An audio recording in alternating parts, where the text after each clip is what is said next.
बेटी बेटी होती है, हिंदू की हो, मुसलमान की हो, सिख की हो, ईसाई की हो, आप तय करने वाले कोई नहीं होते कौन क्या पहनेगा, कौन क्या खाएगा, कौन क्या कैसे रहेगा। जब आपसे पूछा जाता है सरकार की उपलब्धि क्या है, सरकार की आमदनी क्या है, आप सीना ठोक के कहते हैं अरे हमने तो आमदनी बढ़ा दी, देश का एयरपोर्ट बेच दिया। फिर आपसे पूछा जाता है कुछ आमदनी बढ़ी क्या सरकार की, कहते हैं हाँ बिल्कुल बढ़ा दी, Steel Authority of India Limited बेच दिया, कोल इंडिया बेच दिया, बीपीसीएल बेच दिया, एलआईसी बेच दिया, बैंक बेच दिया, पोर्ट बेच दिया, सब कुछ बेचने का काम किया। ये आपका मेक इन इंडिया है, ये आपका डिजिटल इंडिया। एक ही सरकार से अनुरोध करना चाहूंगा कि अपना ध्यान देश की तरक्की पर लगाइए, देश को आगे बढ़ाने पर लगाइए। और मैं इस बजट पे और इनके डिजिटल इंडिया पे राजीव जी की एक कविता है, वो एक बड़े अच्छे कवि हैं, उन्होंने लिखा है, वो सदन के सामने सुनाना चाहूंगा।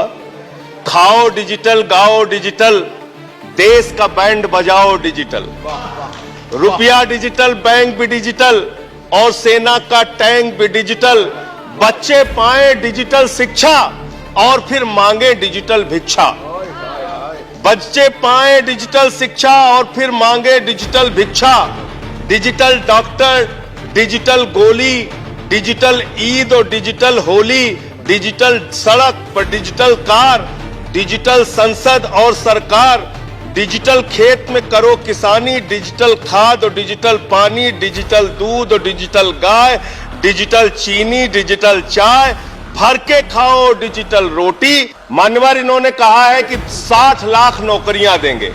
मैं पूछना चाहता हूं, आपने तो स्वयं स्वीकार कर लिया, पहले तो आप 2-2 करोड़ करके लोगों को मूर्ख बनाते रहे और अब आप खुद स्वीकार कर रहे हैं कि 2 करोड़ आपके बस की नहीं है, अब आप 60 लाख नौकरियां देने की बात कह रहे हैं। और आप नौकरियां कैसे दे रहे हैं नौजवानों को मान्यवर?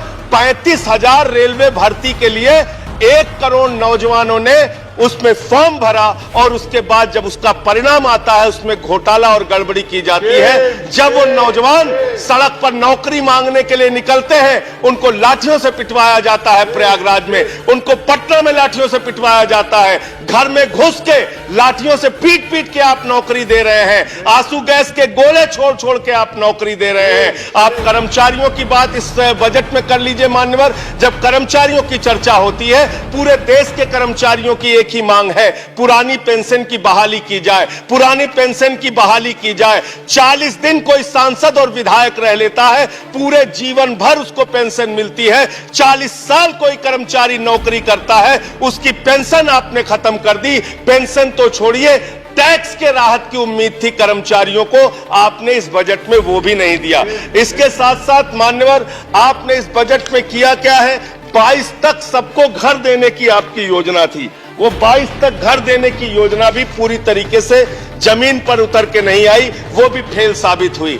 जब आपसे पूछा जाता है सरकार की उपलब्धि क्या है, सरकार की आमदनी क्या है, आप सीना ठोक के कहते हैं अरे हमने तो आमदनी बढ़ा दी, देश का एयरपोर्ट बेच दिया। फिर आपसे पूछा जाता है कुछ आमदनी बढ़ी क्या सरकार की, कहते हैं हाँ बिल्कुल बढ़ा दी, Steel Authority of India Limited बेच दिया, कोल इंडिया बेच दिया, बीपीसीएल बेच दिया, एलआईसी बेच दिया, बैंक बेच दिया, पोर्ट बेच दिया, सब कुछ बेचने का काम किया।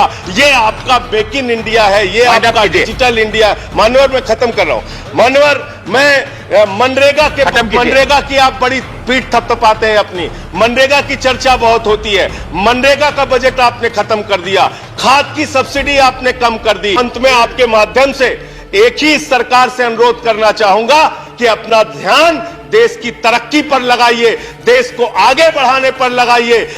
बेटी बेटी होती है, हिंदू की हो, मुसलमान की हो, सिख की हो, ईसाई की हो, आप तय करने वाले कोई नहीं होते कौन क्या पहनेगा, कौन क्या खाएगा, कौन क्या कैसे रहेगा, कौन। जाफर इस्लाम, आई एम सॉरी, प्लीज।